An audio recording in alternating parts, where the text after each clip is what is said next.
if we want to understand what data is worth, then, and I'm sure as the economists picked up on it, and people will know, there's this argument that data is kind of like oil, and to a certain extent, it is true.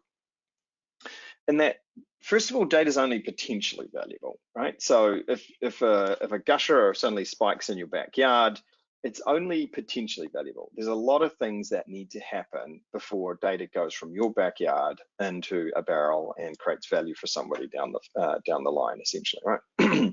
And we can see that right now, as I said, that people are having to pay to essentially take oil off their hands. So when it's in its raw form, it's only potentially valuable.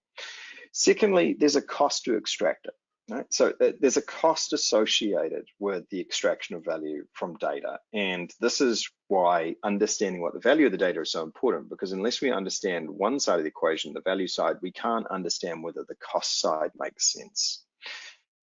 Third, there's also very significant damage can be done in the process of extracting value from data. And we've seen numerous cases of where things have blown up for companies when they've gone through this process, oftentimes not in the technical side, but really more on the from the market side, the brand side, etc. When companies have been found out to be harvesting and doing things with data that really they probably cannot explain to their customers. So data in this regard is actually, to a certain extent, similar to oil. And I guess the key point here is that the value of data is almost entirely dependent on the business context and the economic returns and the risks of monetizing that data.